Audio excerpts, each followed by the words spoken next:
suscríbete. Es gratis. Dale like a los videos.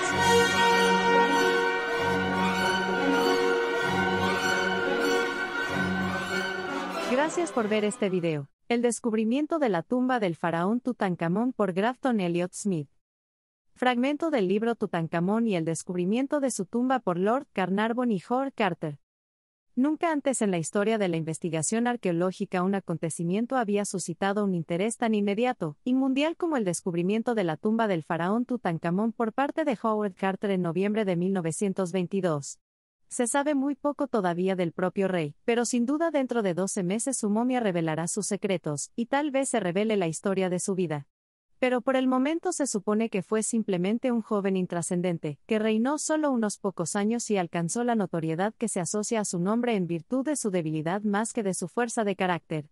Porque sus opiniones religiosas y políticas parecen haber sido tan plásticas como las del famoso vicario de Bray, adaptándose con facilidad a su cambiante entorno.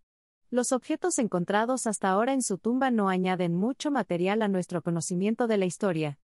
Sin embargo, a pesar de la poca importancia del propio Tutankamón y de la relativa falta de nuevos datos históricos, el interés mundial que ha suscitado el descubrimiento está ampliamente justificado por la nueva apreciación de los valores históricos que proporciona.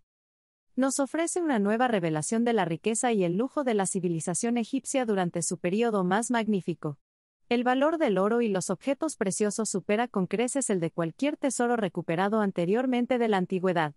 A juzgar simplemente por su cantidad, la colección de muebles es la más maravillosa jamás encontrada y todo aquel que ha examinado las piezas individuales coincide en que, en cuanto a la belleza del diseño y la perfección de la artesanía, el ajuar funerario de Tutankamón es, en efecto, una nueva revelación del sentimiento artístico y la habilidad técnica de los antiguos egipcios, que supera con creces todo lo conocido hasta entonces. El hecho de que la tumba de un personaje tan insignificante como Tutankamón estuviera provista de una suntuosa magnificencia añade importancia al descubrimiento. Si un joven insignificante que reinó no más de 6 o 7 años en una de las fases más pobres de la historia de Egipto tuvo toda esta riqueza vertida en su tumba, la imaginación trata en vano de imaginar el ajuar funerario de los faraones famosos y más longevos, como Tutmosis III, que estableció el imperio egipcio en Asia y pudo exigir el tributo del mundo civilizado de entonces, o Amenhotep III, bajo cuyo reinado el poder soberano en Egipto alcanzó su culminación y el lujo y la ostentación su máxima expresión. Por otra parte, ¿qué riquezas debieron de vertirse en las enormes tumbas de los faraones Seti I y Ramsés II, los poderosos faraones que recuperaron durante un tiempo el dominio egipcio en Asia que Akenatón y sus yernos habían perdido? 1000 años antes de Cristo, el desolado Valle de las Tumbas de los Reyes debió tener enterrada en sus rincones la más vasta colección de oro y muebles preciosos que tal vez se haya reunido jamás en un solo lugar en la historia del mundo. Por estas razones, basta con sobrada razón para que el descubrimiento suscite interés mundial, que siempre estará asociado a los nombres de Lord Carnarvon y Howard Carter. Pero, además de su interés como revelación artística, y del valor intrínseco de los objetos encontrados, el descubrimiento es importante por otras razones. La deslumbrante exhibición de habilidad y lujo ha obligado al erudito y al hombre de la calle a reconocer en cierta medida la inmensidad de los logros de la antigua civilización egipcia y a preguntarse si esta cultura vigorosa y altamente desarrollada podría haber dejado de ejercer una influencia mucho más profunda sobre sus vecinos de lo que generalmente se admite. Si recordamos que el propio Egipto diseñó los barcos y desarrolló la marinería que creó el principal vínculo de unión con Siria y Creta, África Oriental y Arabia, el Golfo Pérsico y más allá, deberíamos estar en mejor posición para comprender el significado claro de la evidencia que señala a Egipto como el factor dominante en la configuración de la civilización naciente del mundo.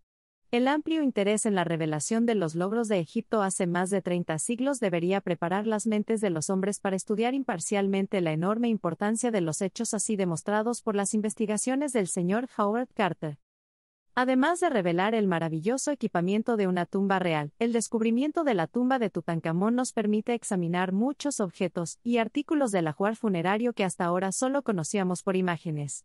Esto nos permite no solo estudiar y apreciar la naturaleza de las cosas en sí, sino también adquirir una nueva confianza en la exactitud y la realidad de las escenas y los objetos representados en las paredes de las tumbas y las imágenes inscritas en los papiros. Muchas de las ilustraciones que nos han resultado familiares desde hace mucho tiempo en los viejos libros de los egiptólogos Giovanni Battista Belzoni, Carl Richard Lepsius, Ippolito Rossellini y John Gardner Wilkinson han adquirido un nuevo significado y una nueva realidad a partir del descubrimiento de la tumba de Tutankamón.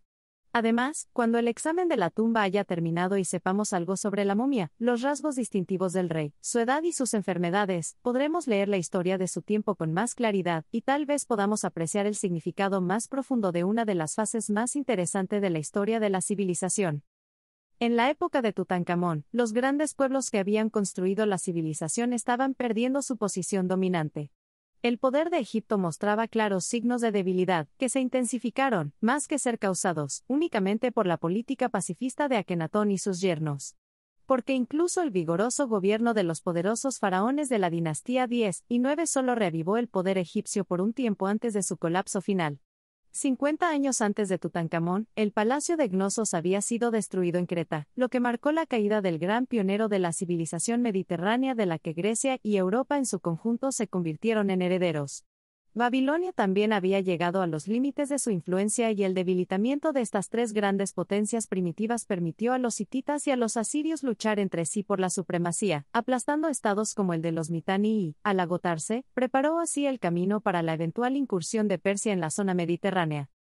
Otra razón por la que el repentino debilitamiento de la influencia egipcia en Asia bajo Akenatón y Tutankamón es un acontecimiento tan importante en la historia de la civilización es que ocurrió en un momento en que la literatura de los judíos se estaba cristalizando en la forma que estaba destinada a ejercer una influencia tan tremenda sobre la historia de la creencia y la práctica social. Si el gobierno egipcio no se hubiera debilitado en ese momento particular y Palestina no hubiera estado sujeta a las influencias perturbadoras de la interferencia siria, hitita y asiria, el Antiguo Testamento no se habría compuesto en la atmósfera de conflicto que le da su tono distintivo y que hoy nos parece que exalta indebidamente la importancia de la guerra y el valor del coraje militar. Pero si la debilidad de Akenatón y Tutankamón contribuyó en cierta medida a facilitar los conflictos en Palestina y su reacción sobre la literatura sagrada del mundo, la época en que ocurrieron estos acontecimientos estaba preñada de nuevas tendencias en el desarrollo de la civilización de las que no se podía responsabilizar a estos débiles reyesuelos. Los pueblos de habla aria habían hecho recientemente su aparición en el escenario de la historia por primera vez en Asia Menor y alrededor de las cabeceras del Éufrates en Siria. También en la inminente desintegración de los poderes del Asia Occidental, la influencia de estos pueblos de lengua indoeuropea estaba destinada a hacerse patente en Persia y la India y ejercer una influencia creciente sobre las creencias religiosas y las prácticas sociales. Pero simultáneamente con estos acontecimientos de trascendental importancia en Asia, los pueblos de Europa también llamaron la atención sobre Egipto y revelaron el hecho de que se estaba preparando una nueva orientación de influencia política. Entre Asia y Europa, los disturbios en el Levante contribuyeron en cierta medida a impulsar la carrera de explotación mundial de los persistentes comerciantes que conocemos como fenicios, que fueron responsables de la rápida difusión de los elementos de la civilización durante varios siglos a partir de la época de Tutankamón. En la actualidad, está de moda burlarse de los fenicios y sus obras, pero nadie que estudie seriamente las pruebas relacionadas con sus logros puede verse engañado por esta postura, pues no hay duda de que este pueblo cumplió el papel que se le atribuye en el libro de Ezequiel. El período que tan brillantemente ilumina el descubrimiento de la tumba de Tutankamón es tal vez el más crítico de toda la historia de la civilización. Se abría una nueva era y cualquier fragmento de información que arroje alguna luz sobre las circunstancias de ese fatídico momento resulta de enorme interés para que podamos entender la civilización en la que vivimos. El trabajo de exploración moderna del Valle de las Tumbas de los Reyes puede decirse que comenzó en 1819, cuando el viajero Giovanni Battista Belzoni abrió y escribió una descripción de la tumba del faraón Seti I. En el año 1881 se descubrió una colección de momias reales, muchas de las cuales habían sido enterradas hacía unos 30 siglos en el Valle de las Tumbas, y habían sido extraídas alrededor del año 1000 a.C. y ocultadas en una cámara en el Gran Acantilado, detrás de Deir el-Bahari, que mira al Nilo al otro lado de la llanura tebana. Esto estimuló un renovado interés en la famosa necrópolis, pero no fue hasta 1898 cuando el trabajo de exploración allí se vio recompensado con el descubrimiento de la tumba del faraón Amenhotep II que contiene la momia del propio faraón, la única momia de un rey jamás encontrada en su propia tumba antes del descubrimiento de la de Tutankamón, en la que se cree con certeza que la momia está presente e intacta, una circunstancia sin precedentes que hará que las investigaciones del próximo invierno sean particularmente importantes. Porque la momia del faraón Amenhotep II había sido terriblemente saqueada como todas las descubiertas antes o después, hasta que la apertura de la cámara funeraria de Tutankamón hizo prácticamente seguro que en ella se revelaría por primera vez a los hombres modernos la tumba intacta de un antiguo rey egipcio. Cuando el señor Howard Carter fue nombrado inspector jefe de antigüedades del Alto Egipto, su función principal era la de salvaguardar las antigüedades de la zona de Tebas. El gobierno egipcio, a través de su comité arqueológico, tenía la costumbre de conceder a los arqueólogos cuya competencia se consideraba satisfactoria el permiso para excavar en yacimientos antiguos.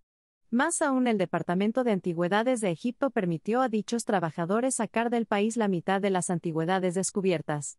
Pero el Valle de las Tumbas de los Reyes quedó excluido de la aplicación de esta norma, porque el Departamento de Antigüedades de Egipto se reservó para sí un lugar de tanta importancia histórica. Por lo tanto, cuando el señor Howard Carter se hizo cargo de la inspección de la zona de Tebas, se encontró en un serio dilema.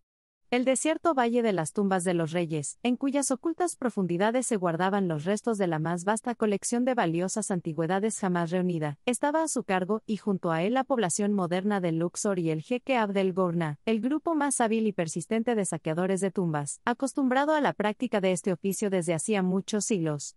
Sin embargo, no podía resolver el problema con la forma más eficaz de control, es decir, llevando a cabo excavaciones allí, porque el Departamento de Antigüedades no tenía fondos para tal trabajo y, por las razones ya expuestas, a los excavadores privados no se les permitía trabajar en el Valle de las Tumbas. El señor Carter tuvo la suerte de poder encontrar una solución al problema que eludía todas estas dificultades. El señor Theodore Davis, de Newport, Rhode Island, que visitó Egipto como turista en el invierno de 1902-1903, fue persuadido a poner a disposición del Departamento de Antigüedades los fondos para la exploración en el Valle de las Tumbas sin reclamar ninguna recompensa más allá del prestigio que su acción le reportó.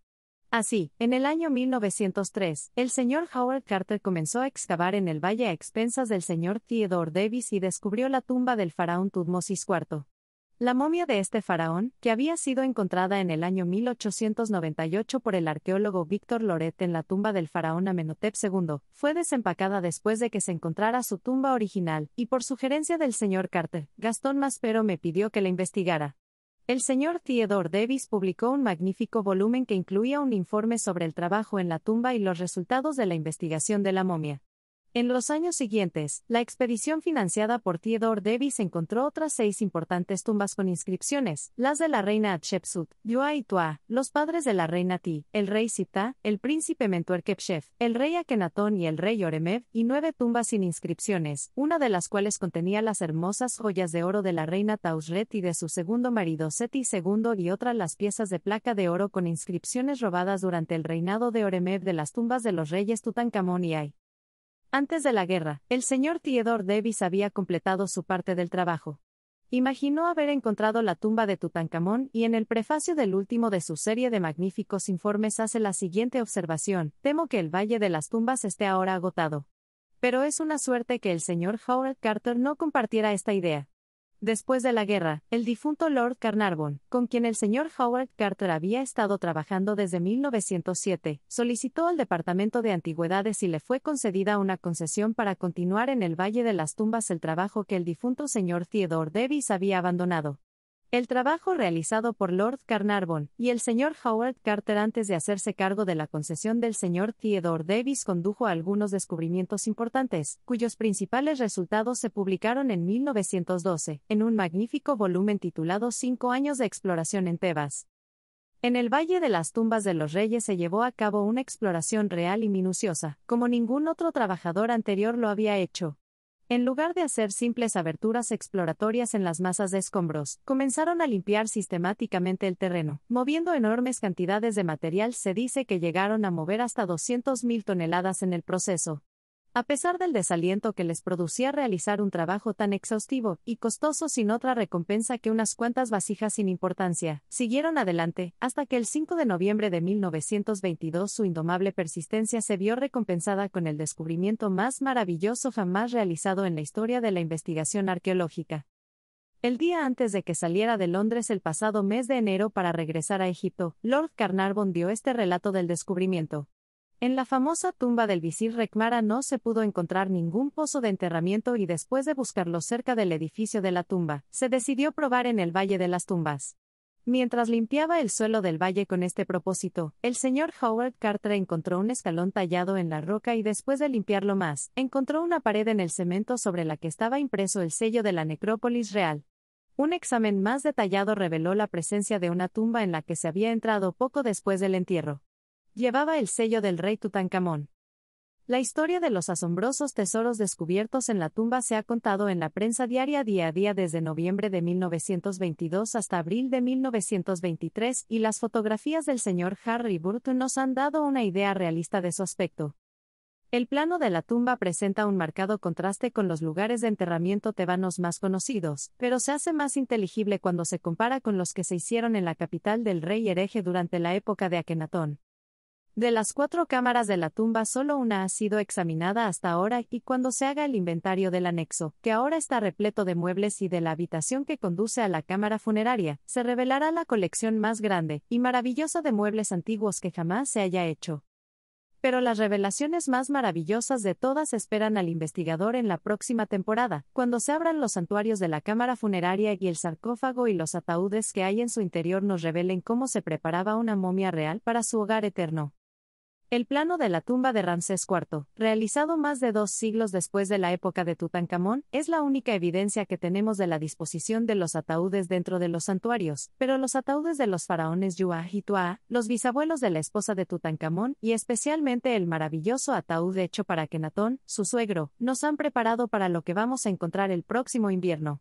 Pero la inspiración artística revelada en el diseño del mobiliario funerario de Tutankamón y la artesanía son tan ampliamente superiores a las que se muestran en otras tumbas que no podemos predecir qué joyas de arte se encontrarán cuando se expongan los ataúdes interiores.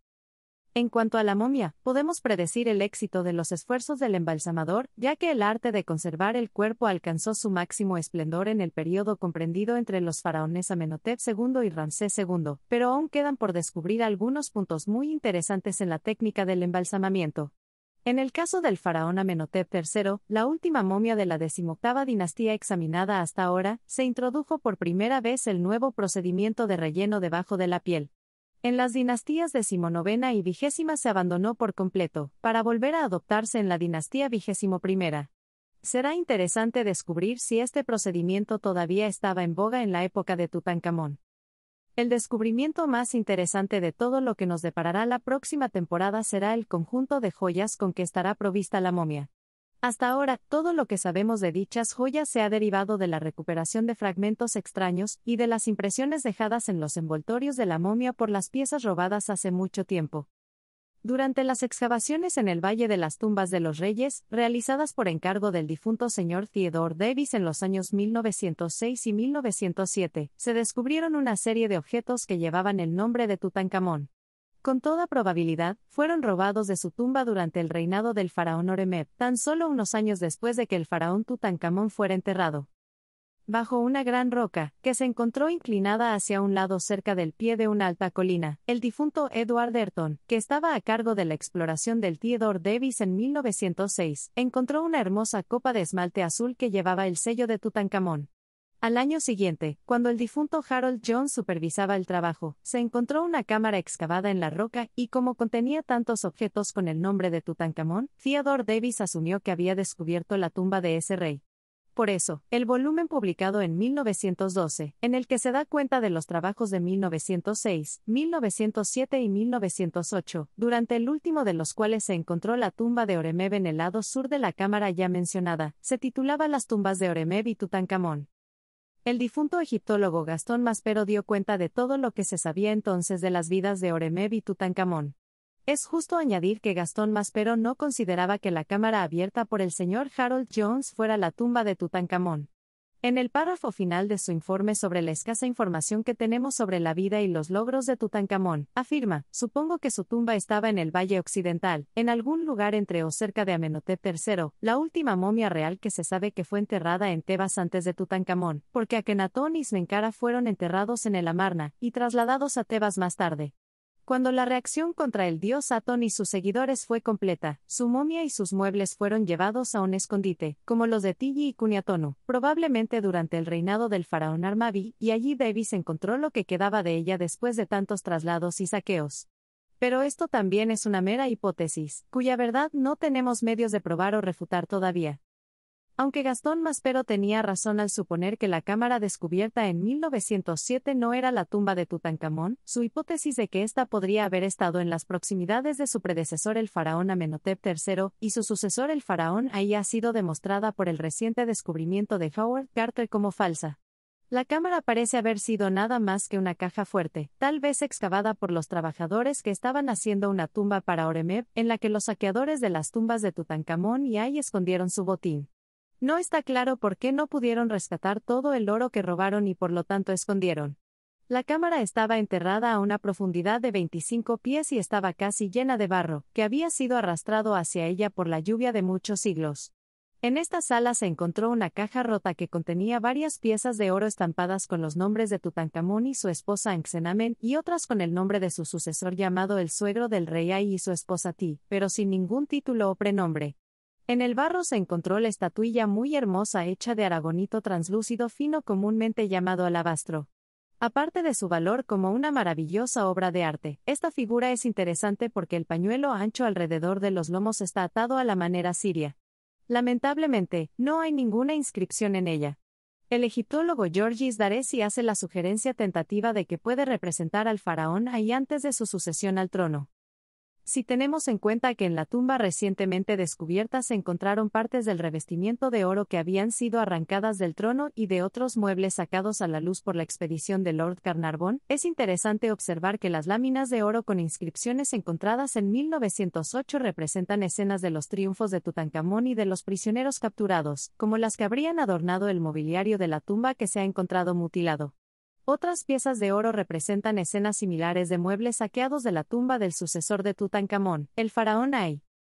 Pocos días después del descubrimiento de la cámara que contenía estos objetos robados se encontró un foso, a cierta distancia de la misma, en el que se encontraban grandes vasijas de barro que contenían restos de una tumba, como coronas de hojas y flores y pequeñas bolsas de sustancia en polvo. La tapa de una de estas vasijas estaba rota, y envuelta alrededor había un trozo de lino con una inscripción en tinta que hace referencia al sexto año del reinado de Tutankamón.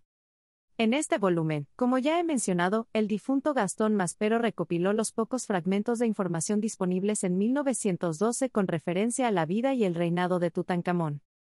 En el Museo Británico se conservan dos modelos de leones esculpidos en granito rojo, uno de los cuales fue realizado por iniciativa de Amenhotep III para un templo en Sudán. El otro pudo haber sido tallado para Tutankamón, quien afirma que reparó los monumentos de su padre Amenhotep. Durante casi un siglo, los eruditos han estado discutiendo la cuestión de si el uso de la palabra padre pretendía referirse a su ascendencia. Sí, de hecho, Tutankamón era hermano o medio hermano de su suegro, el rey hereje Akenatón, o si la palabra se utilizó simplemente como un término de respeto hacia su predecesor. El problema aún sigue sin resolverse, ya que la elevación de Tutankamón al trono se debió a su matrimonio con la hija de Akenatón, el método habitual en el antiguo Egipto para establecer un derecho a la realeza. En el momento de su matrimonio y sucesión pertenecía a la fe de Atón, que había establecido su suegro, y su nombre era Tutankatón. Pero tan pronto como Akenatón murió, Tutankatón y su esposa Ankhsenpa-Atón abandonaron la herejía y regresaron a la fe ortodoxa de Amón. Como muestra de su conversión cambiaron sus nombres a Tutankamón y Ankhsenamón y abandonaron la capital de Akenatón para trasladarse a Tebas, la sede del sacerdocio de Amón, que sin duda fue responsable del repentino regreso de Tutankamón a la antigua religión. La poca información que poseemos sobre su reinado se deriva principalmente de las inscripciones de los templos tebanos que restauró después de su regreso a la fe ortodoxa, aunque muchos de estos registros son palimpsestos, ya que el faraón Horemheb reemplazó el nombre de Tutankamón en la mayoría de ellos. Las otras dos fuentes principales de información son: 1. El trozo de lino encontrado en 1907, que es la única evidencia cierta de que reinó durante 6 años. 2. Una serie notablemente interesante de pinturas murales en las tumbas de Uyen Curnet, Murray, que proporcionan el único registro que tenemos de las relaciones de Tutankamón con Etiopía y Asia. Estas pinturas se encuentran entre los registros más familiares de la vida en el Antiguo Egipto, habiendo sido utilizadas por los egiptólogos Jean-François Champollion, Carl Richard Lexius, Heinrich Karl Brugsch y Karl Piel, y las inscripciones que describen las escenas han sido traducidas al inglés por el profesor James Henry Breasted.